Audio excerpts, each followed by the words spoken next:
All right, everybody, come on in. Welcome. Welcome to another edition of It's the Democracy Stupid. Um, I'm joined today by Meredith Shiner. She is formerly a political and congressional reporter in Washington. She's the kind of communicator who breaks through, whether it's in print or on broadcast TV. She's really good at this stuff, Thank you. which is why she has her own communication strategy company now. And I think is also sometimes a lecturer at the Harris School at the University of Chicago. So Meredith, welcome. Thank you. Thank you for having me, Edwin.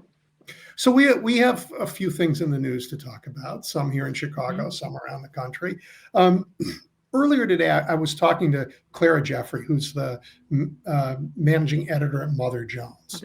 And she was talking about soft secession. She was arguing for this idea of soft. Sorry about that helicopter. You can hear it in the. Anyway, you wrote a piece for the New Republic that I think is motivated by the same feeling that maybe we have lost our neighborly sense between red and blue in America. Talk about soft secession, what that means, and why you think it's time. No, I'm sorry. Well, that's her idea. Yeah, I'm sorry. Okay. No. So yours is forever shutdown. Yeah.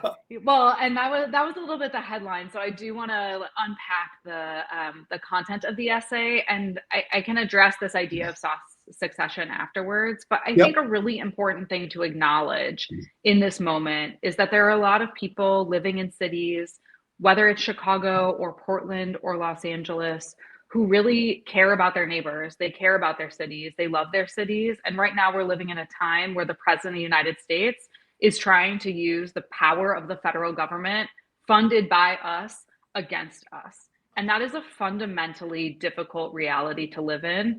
I think for people in Chicago who really resonated with this essay that published this week, one of the things they latched onto was the challenge of being a person every single day and living in this dichotomy between knowing and having to live and having to exist. We know these things are happening in our backyards, and yet we also have the obligation to be people and to, pick up our kids at daycare and to show up in Zooms and to pay our mortgage, all of those things that we have to do, we have to keep doing.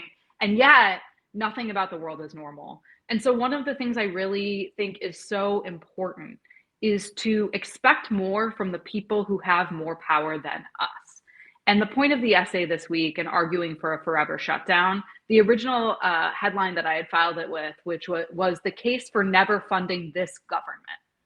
And as someone who had covered Congress and covered Washington, was almost there for a decade, I covered my fair share of shutdowns. And one of the things that was really missing, I think, for Democrats in this era of dysfunction and this era where we couldn't even do the bare minimum of funding our government to keep it operational, which is the number one job of Congress, or at least used to be before our government was subverted, is just this idea that when we are living in a time where the mainstream media is fueled by sort of political conflict, you have to show up to that binary, that both sides binary, with a case and an argument that actually helps shape national understanding. And the frustration with this week 2 of the shutdown is what we're hearing from Democratic leaders in Washington is that the shutdown is about healthcare subsidies. And I don't want to diminish the power that healthcare has and access to healthcare and affordable healthcare has to improve lives of residents of this country. But I think it's really missing the mark in that all of these reporters are focusing on a shutdown, and you're not uplifting the fact that we have extra military forces in our cities kidnapping folks, zip tying children in the middle of the night in an apartment building in South Shore, hitting reporters at peaceful protests with pepper balls, and filling these neighborhoods with toxic chemicals. These things are real, they're happening, they're serious. And you have this moment in Washington where you have the attention of the national media and you're not using it to defend these communities, to say this is wrong. And the fundamental action of saying that we can negotiate to reopen the government is giving legitimacy to this government that it doesn't deserve. Oh, okay. Now I understand it. And there's a lot there to talk about. So one is the role of the national media, right? Mm-hmm. I no longer think it's got as big a role as it did all my whole life. I mean, no young people are watching 60 Minutes. No young people No. are reading the Washington Post. They could care less. All my life, that traditional media has ignored the middle of the country. They've been very focused. And that, even leaving aside the shutdown, if you talk about the deployment of federal troops, the deployment in Washington was covered enormously by the traditional media. This fiasco in Chicago isn't. And it's much more ominous here in Chicago than it was in DC. But those national organizations can't be bothered to show up here. Local press has done a fabulous job here. Fabulous job getting these stories out.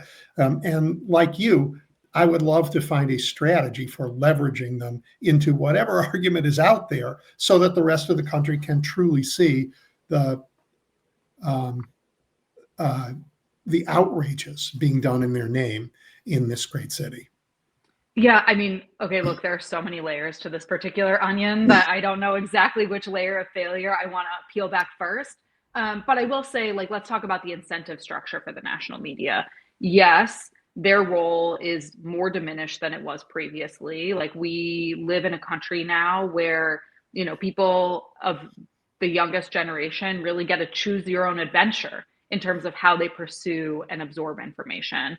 I'm not going to dispute that or diminish that. I think that that's really challenging, particularly in creating national consensus. But one of the things that's really difficult about this moment, and particularly with regard to like national political media, is that I think that they've actually played a large role in diminishing themselves by focusing on the gamesmanship of politics or brinksmanship or some of the political theater, the things that they position as savvy takes that are totally detached from the reality that people live in and the impact that the government has on their lives. And so, yes, there are a lot of real challenges with media. I think 10 years ago, I would have told you the biggest issue is that people need to pay for journalism. But what we're seeing as an outcome of putting paywalls against good reporting is that people aren't accessing it now. So the entire industry is broken, and I'm not smart enough to solve all of the sort of ills that are plaguing media at any single level. But I will say that you mentioned Washington, and I had an essay in the New Republic on Washington as well. And I think one of the things that's happening in DC and why that occupation has persisted is some of the really unique functions of Washington, DC. So for people who aren't really familiar, I think they would be surprised to know that the mayor of Washington, DC doesn't really have full freedom and authority to be mayor, that their city council doesn't actually get to set a budget without congressional oversight, and that the government of Washington really lives in what I would describe as a conservatorship. Like, the best way I can describe it to people who don't follow it is like the Britney Spears conservatorship, where DC government is Britney Spears and not able to actually have freedom. Yeah. Very so, good. Yeah. Because DC is only 60 square miles, because the federal government has a unique relationship with the district, they are able to create optics in ways that like the federal government can't create optics in Chicago and LA, because we're so vast, and like the way that this has had to be executed or engaged has been a little different. And I would argue that the occupation of DC has persisted because Muriel Bowser, who is the mayor, who doesn't have a lot of power generally, didn't exercise the power of her voice to really speak out loudly against these things, really played into the crime narrative and talked about those things when it's such an asymmetric argument to have. Like, none of this is about crime. It is about an authoritarian who wants to destroy the things that he doesn't like or appreciate, or that Stephen Miller doesn't like and appreciate. It's not even about immigration in Chicago. No. I mean, again, the last year of the Biden administration, the United States deported more than 250,000 people, and they didn't do it by sending in. I want to talk about who they sent in with you, because the National Guard does not belong on our streets, but the National Guard at least is trained. These people who are showing up in ICE in their masks and they're like CPB. Yeah, CPB. Yeah. They're like, okay, it's like, I got my bounty, I'm showing up. They clearly are acting in ways that you wouldn't expect a police force to act, or I mean, they're not trained and ready to do the job that they're doing. They're dangerously incompetent and overarmed for what they're doing. And the tragedies are already happening. One person here is killed, somebody else has been shot, a bunch of people have been gassed, unnecessarily. And the optics that you pointed out earlier at the Broadview facility, which is the feds where they are, it's not a detention facility, and yet they're holding people in it. The protests have been largely peaceful, but then you see photos that look like a peaceful protest. Then suddenly you see photos where it's all smoke and sparks going over their heads. And that is all, I think, on purpose to create the visuals of a war that doesn't exist. I mean, they're content creators. Like it was the most frustrating thing about what happened at Broadview last Friday. Fridays have really been the days of escalation there, was that the Illinois State Police helped clear protesters for the tank so Kristi Noem could get her content that she was going to use for her propaganda. And, trying to untangle everything that's happening. I think if people could understand one thing about what's happening in Chicago right now, I would want them to know that what's happening here is randomized terror, and that people are having to change their daily habits because they are scared.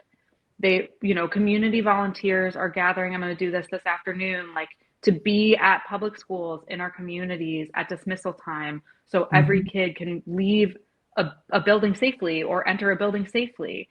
We're seeing street vendors being abducted. And this is about creating fear and using that fear to feed a propaganda machine that meets the needs of a minority of American citizens. And I think that that's the thing that feels so horrible about this moment right now, is that the conversation about what's happening, the coverage of what's happening, doesn't really uplift the fact that this is a thing that none of us want. We don't want to live this way. We don't want our neighborhoods to be this way. And I don't think the majority of people across this country are like, this is what I signed up for, even people who are more to the conservative end of the spectrum. And, with the National Guard, I actually think from a media perspective and a political messaging perspective, this was a really instructive thing because, J.B. Pritzker and his little water taxi press conference created that initial moment of tension a few weeks ago where he was like, we're not going to have this.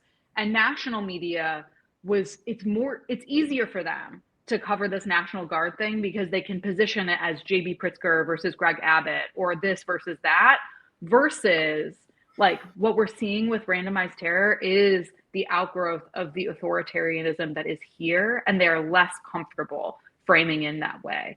Yes, and that's absolutely.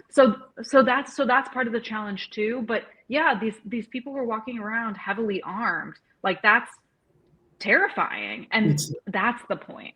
Well, and they're using those arms. I mean, they rappelled off a Black Hawk helicopter, for gosh sakes.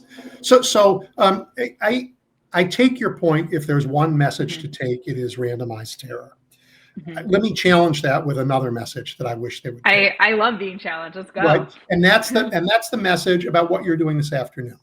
I mean, I think Chicagoans saw this threat and rose to the occasion and changed their habits and decided to go walk children to and from schools, and decided they would bring food to people who were afraid to go outside, and decided they would help teach people who, like in COVID, who are afraid to go outside, and that we will take out our phones and document this stuff.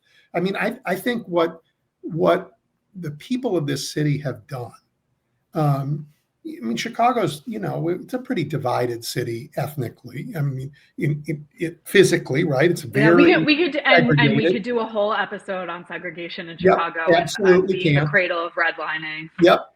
And yet, across all those lines, the citizens of the city have said, you're going to bring your random terror. We are going to bring our compassion for each other, and it's going to be stronger than your terror.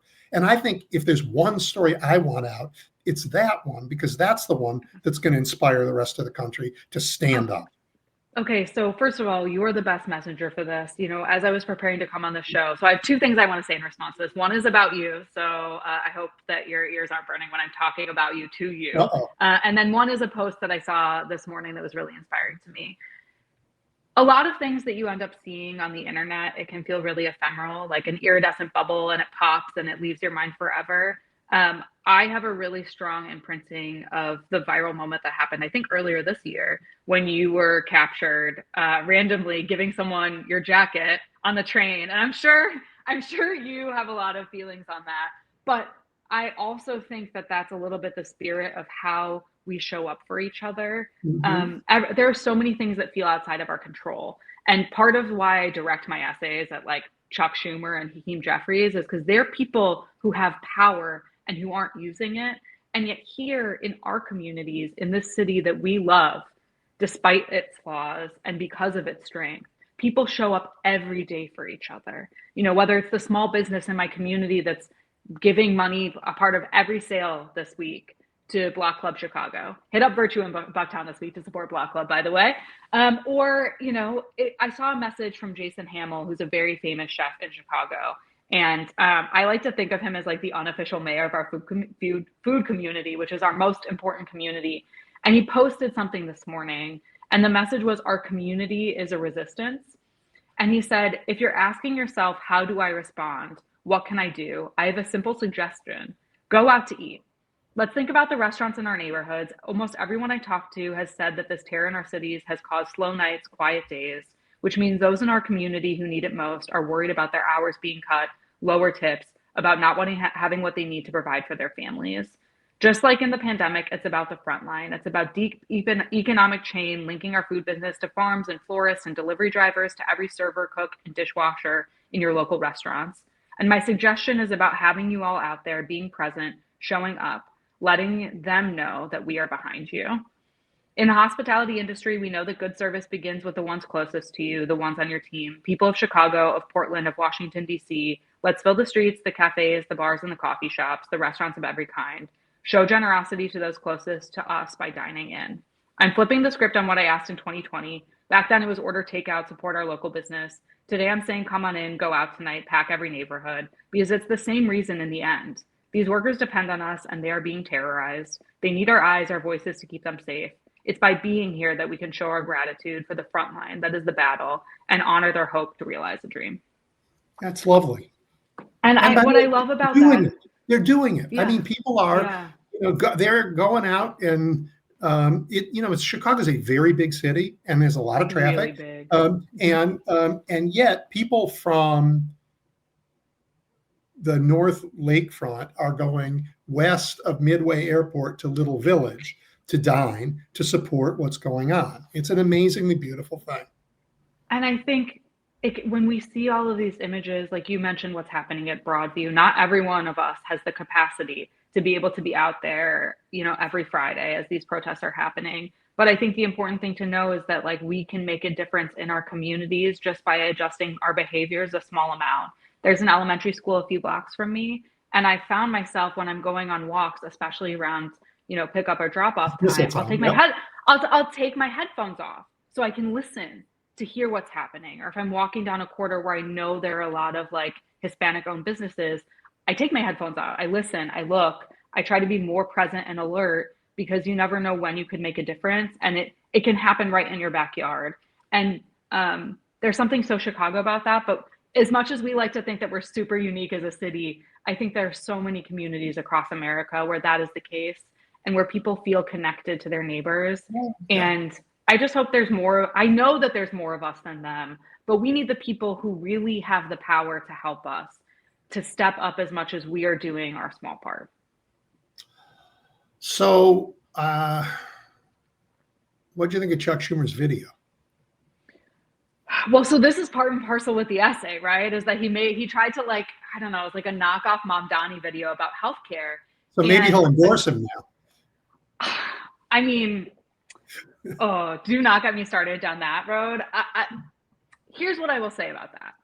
Taking ideology out of it, I saw yesterday that there is already an announcement that someone is thinking about primarying Hakeem Jeffries. and I want to take ideas and policies and values out of the equation and look at this as a cold, hard political decision, that man, who is the top Democrat in the House, looked at a reality in which a Democratic candidate overwhelmingly won a nomination. The two other dudes were crooks and can't bring himself to say, I endorse the nominee in a way that underscores that he has absolutely zero understanding of how politics works, which is a bad characteristic for someone who is leading Democrats in the House right now, where we want a minority party to actually emerge as an opposition party. That was something that Jamel Bowie wrote in like the opening weeks of this administration. And I think about that all the time. Like, I wrote an essay in February, at the very beginning of February, and I had fired it off a few days into the Trump administration. And the headline was Primary Every Democrat. And I know for a fact that I that. I disagree with you, but I saw it. I know, but the idea, and a lot of people disagreed with me, and that's fine. Dick Durbin's people were not very happy about it. But the idea, and something that he had said, Dick Durbin, in the like first week of Trump, was like, well, you have to give Democrats time. This is brand new to us. And you had the gall to say that from the Capitol building where January 6th happened. And I saw a reporter approach Dick Durbin this week about my essay about, not giving legitimacy to these military attacks on American citizens that functionally would be described as war crimes if they were happening anywhere else, that are being funded by our tax dollars. He was asked point blank, like, do you think reining in ICE in Chicago should be a precondition of reopening the government? And he, guy who controls Democratic votes in the Senate, which is the body that has the most power right now, said, can't do it. It's got to be healthcare only. And you want these people to be able to walk and chew gum at the same time. You want them to make a coherent argument about what government is and should be for, and to not have their words conflict with their actions. So when you can't, you campaigned in 2024 and you nominally said democracy was on the line, but you guys had the votes to call witnesses in the second impeachment trial, and Chris Coons, top Biden ally of Delaware, didn't want to call witnesses because senators wanted to go home for Valentine's Day. Donald Trump won the second time, and you said this is a huge threat, but all of you showed up to inauguration like it was totally normal. And the people who are in, not a lot of the people who are like the everyday people who are working so hard and have worked hard and whose jobs are in jeopardy in Washington because we no longer have a functioning government. I don't want to dismiss public service because I think public service is really important, but some of these powerful figures are so divorced from being in a community. Like, Dick Durbin has spent so many years only being in the community of the Senate that he doesn't have the experience with Chicago that we do, and it makes me sad. I'm a fan of Dick for years. But I do think that the responsibility for the behaviors of the leaders in Congress is on us. This is why what Indivisible's doing is so important. We have to show up and say, I take Hakeem Jeffries. He has a fundraising responsibility for House races all over the country. But the battle that the rest of us are facing is organized people versus organized money. That's that is a battle line in America, and the Democratic Party had better be clear about which side it's on. Clear. And they're not right now. And that is a huge problem. I agree. We need to be on the side of organized people. And we have to help them organize. Yeah. Well, and I just feel like they're just so committed.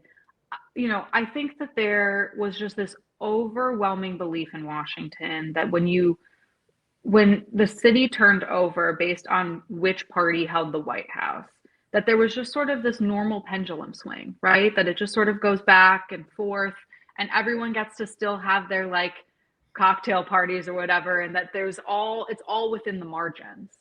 And then that entire sort of theory of governance really got blown up, and the people who have power to shape the narrative really aren't adjusting to it. If you're going to have a shutdown, here, I will give you a quote from one of my people who I also really do not like, but I think this is the one place where I can't believe it's the only thing we've erased of his. Like, Rahm Emanuel's whole never let a good crisis go to waste. Like, if all of these resources in Washington are being put towards debating the shutdown and gaming out the shutdown, then why aren't as this is happening simultaneously to these attacks on cities across the country, why can't we connect those dots? Like, why is it only narrowly on these subsidies, as if this is a normal negotiation? Like, the message that sends, even a broken ecosystem, is not going far enough to create the conditions of possibility of broader understanding of this moment we're living in now. So yesterday, the Senate had some votes, and they voted on two things. They voted on many things, but two of them were these. Ready? They officially rescinded the AUMF. The approval to go fight in Iraq, right? And at the same time, they failed to pass something that restricts the use of American troops in our cities. Right. Yeah. So right. Okay. You no longer have authority to be in Iraq, but you still have authority to go send your troops into our cities. So, the repeal of that AUMF has been a sort of pet project for Tim Kaine, who is the endorser, for many, many years. They were trying to do this when I was in Congress. It's such good fodder for snarky jokes. But the thing that was so interesting about those early Bush era AUMFs was that they were used by presidents of both parties, including Barack Obama, for example, to basically to empower the executive to act militarily without the approval of Congress, because they would loosely apply those AUMFs to anything they would want to do in the Middle East. So it was wild to see that just sort of evaporate by voice vote during the Cubs game. We're watching playoff baseball, and I opened Blue Sky and I saw that, and that was a wild ride for me. But yeah, I mean, I don't know. I don't know what they're doing right now, and I think that it's easy to be like they should be doing more. But what I have sort of consistently argued in my essays is the idea of acknowledging your own agency. Just as you and I were talking about individuals, because we always think about political problems on the individual level, and I'm obsessed with thinking about systems problems. And so if we as individuals can think about how we operate every day and adjust our behaviors every day to try to exercise our own agency to make a difference, I think that there has been a complacency in the Democratic Party and even the national media of well, we don't have agency to make change. We don't have Democrats, we don't have agency within the Democratic. It's nonsense. Yeah. It's nonsense. But when this goes back to years and years and years, probably since the 1950s, of the Democrats beginning to outsource progress or preservation of progress to lawyers, thinking we can go to court and sue for our rights. And we learned some bitter lessons in the last few years that, the courts in America have not always been on our side, and they're not on our side now. This court is like the Tanny court. And this is what we are. So the muscle that we lost doing that is the muscle of mass organization, of people getting together. Every time we've made progress in the country, it's been not really through the courts. It's been through hundreds of thousands of people demanding that we have an 8-hour day. Hundreds of thousands of women saying, I'm sorry, we get to vote. It's been a huge civil rights movement of millions of people. And that's made the biggest changes in our country. And that's the muscle we have to regain. Yes, and okay, so I know you spent a lot of years in newsrooms, so you know what a reporter's desk looks like. I might not be a daily reporter, but if you could see what was behind my computer, you would laugh because it's such a reporter's desk. And as you were talking, I thought about so my first job in daily journalism was at Politico, and I think the most talented person at Politico then, who's still there now, is Matt Worker, who's the political cartoonist, and he made a cartoon that I loved. And he sent me a copy and he signed it. And while you were talking, I was like, this is something that I actually have to share. Because we were talking about court systems. And we always talk about Trump as being the person who ruined everything. But, as we think about... By the way, for those of you who aren't so quick on this, that was Mitch McConnell. This is Mitch McConnell standing in front of the Supreme Court. And he said, goodness gracious, is it too much to expect a bit of civility? And this is when he was blockading Merrick Garland from being seated, and all of the statues outside the Supreme Court are chopped up in blood. So I bring this up to say that this was a decades-long project of the Republican Party, that Mitch McConnell was a champion of reshaping the judiciary, and it is not a coincidence that he was also a champion of unlimited money in politics, that he Correct. was the person who really pushed the outcome of Citizens United the most. He was the person who hated the McCain-Feingold campaign finance reform. Like this, his goal with his life was to open up unlimited money in politics, and that will be his legacy, and reshaping the court into being something that is completely unuseful to the people is also going to be a piece of his legacy. And so part of this too was being clear-eyed and just like aware of these changes that were happening and what the outcomes would be. And I think there was such a complacence in this idea that it would never happen. The number of times I was called like insane or unhinged Alarmist. or like alarmist because I thought that Roe versus Wade would be overturned. I have emails from a top Senate Democratic staffer because abortion was something that I ended up writing about and writing in a personal way because of an adverse birth outcome. And I remember trying like a behind the scenes approach where I was emailing all of these top staffers in the Senate that I knew. And I remember emailing the chief of staff to a very senior Senate Democrat. Don't worry, it's not Dick Durbin. And, you know, I was like, it is alarming that Democrats aren't caring about this on the verge of an election, and this was 2019, and when Roe versus Wade is going to disappear. Mm-hmm. And they had no real belief that that would happen. And, you know, I always think these abortion debates are really interesting because Republicans for a really long time were bringing like quack doctors or quack nurses and trying to create this alternate reality science. Yep. And in this back and forth I was having with Democrats on the Senate Judiciary Committee in February 2020, I was like, I don't think that you fully grasp the destabilization of science and truth that is being led out of this body by trying to erode belief in science and belief in medicine. And it's not going to be contained into this issue. But look, the point that you're making is that this has been going on a long time, and people like you have pointed it out for a long time. I think there always have to be people who point it out long before anybody will believe it. That's just. I mean, Cassandra. There's no joy in that job. No, it's Cassandra. It's been written about since the ancient Greeks. But it's enormously important if life is ever going to get in this world. Hey, we are out of time. You just flew by. I could have talked to you forever, and we should. We'll do it again. We'll do it again. Even offline. But I'm so appreciative that you invited me to chat with you in this format. A longtime fan and admirer. So thank you. I really appreciate it. And I'm going to say one thing at the end that I know you won't love. Okay. Go Cubs. You know, my dad is a Cubs fan, and I will take your well wishes, and I will send them his way. Thank you, Meredith. Really appreciate it. Thanks, Edwin. Bye.